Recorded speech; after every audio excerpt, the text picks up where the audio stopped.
The boos were impossible to ignore. England versus Croatia, one of the biggest matches of the tournament. The crowd was locked in, the tempo was rising, the tension was building, and then everything stopped. Not because of an injury, not because of a pitch invasion, not because of weather, because FIFA ordered a mandatory hydration break inside a climate-controlled stadium. The reaction was immediate. Confusion first, then irritation, then something louder. Thousands of fans wondering the same thing at the exact same moment. Why are we stopping this game? And that question ended up opening a much bigger conversation than anyone expected, because what happened during that England-Croatia match wasn't really about hydration, at least not entirely. It was about a growing conflict sitting underneath the entire 2026 World Cup, a conflict between rules and reality, between administration and experience, between the people running football and the people who believe football belongs to them. And the deeper we look, the harder it becomes to ignore. Now, to be fair, FIFA didn't invent hydration breaks for no reason. Extreme heat is a serious issue. Sports scientists have warned about it for years. Medical experts have repeatedly pointed out the dangers of heat exhaustion, dehydration, and heat-related illness during high-intensity competition. Players can suffer serious consequences. Officials have a duty to protect them. Nobody is arguing against safety. That's important to understand, because this story isn't about whether player welfare matters. It does. The problem begins when a rule designed for extreme conditions starts appearing in situations where those conditions don't seem to exist. And that's exactly what many fans felt they were watching. The stadium hosting England versus Croatia wasn't some baking open-air furnace. It was one of the most technologically advanced venues ever used for a football tournament. Air conditioning, climate control, carefully managed temperatures, an environment specifically designed to eliminate many of the concerns the rule was originally created to address. Yet the break happened anyway, and suddenly people started asking whether the rule was operating on common sense or on autopilot, because football fans can tolerate almost anything when it makes sense. What they struggle to accept is the feeling that nobody is actually looking at the situation in front of them, that decisions are being made somewhere else, far away, removed from context, removed from reality. And once that feeling starts spreading, every decision gets examined differently. Every interruption feels bigger, every explanation feels weaker, every official statement attracts more skepticism. Then another uncomfortable observation emerged. During these breaks, the game pauses. The cameras keep rolling. The broadcast continues. Advertising remains valuable. Commercial exposure remains valuable. And almost immediately, people began asking questions that FIFA probably didn't want being asked. Was this purely about safety? Was it partly about sponsorship visibility? Was it creating additional commercial inventory inside matches? Was football being interrupted for medical reasons alone? Or had business interests quietly become part of the equation? Now, there is no evidence that hydration breaks were created as advertising opportunities. That's the strongest counter-argument. The health rationale is real, the science exists, the risks exist, but the problem isn't what people can prove. The problem is what people increasingly suspect, because trust operates differently. Once supporters begin questioning motivations, every action becomes harder to defend, and this is where the story stops being about a 3-minute pause in a football match, because England versus Croatia wasn't an isolated incident. It was simply the moment that focused attention on a much larger pattern, a pattern involving identity, tradition, history, and who gets to decide what football should look like. The hydration controversy created frustration. The jersey controversies created something deeper, because around the same tournament, discussions began emerging over national symbols, historical references, and design elements that many supporters considered part of their football identity. For some nations, these details weren't decorative, they were meaningful.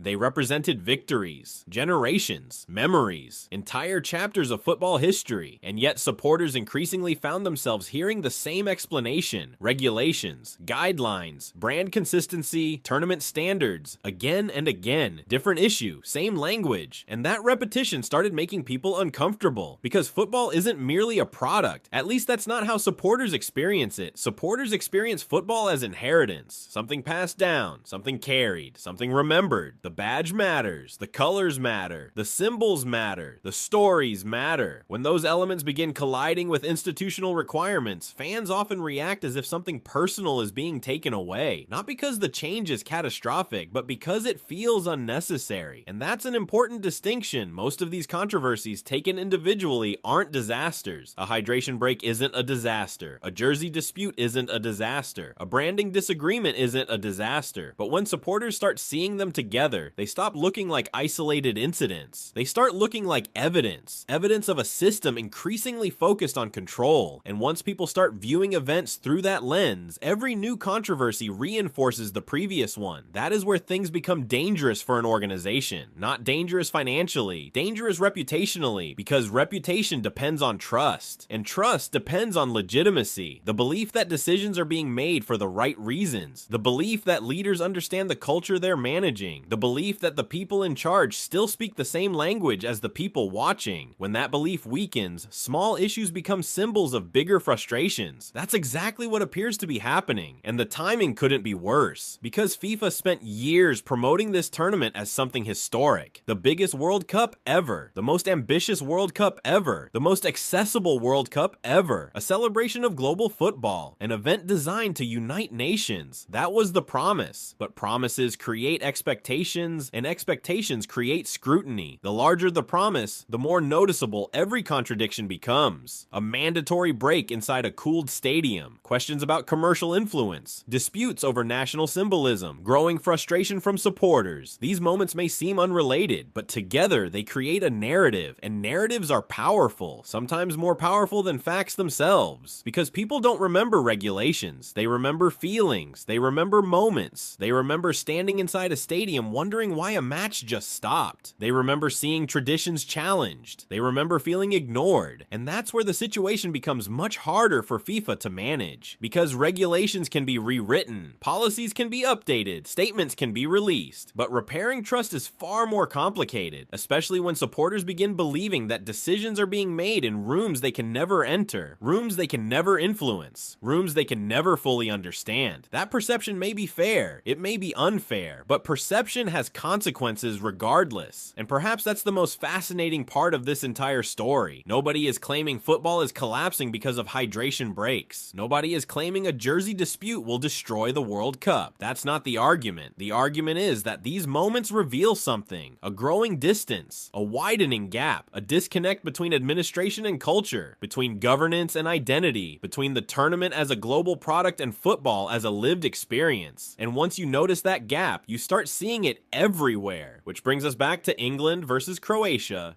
Because the boos weren't really about 3 minutes. They weren't really about water. They weren't even really about the match itself. They were a reaction to something much larger, a feeling, a suspicion, a question that seems to be appearing more often around modern football. Who is this tournament actually being designed for? The governing bodies, the broadcasters, the sponsors, the players, the fans? The answer seems obvious until specific decisions force us to reconsider it.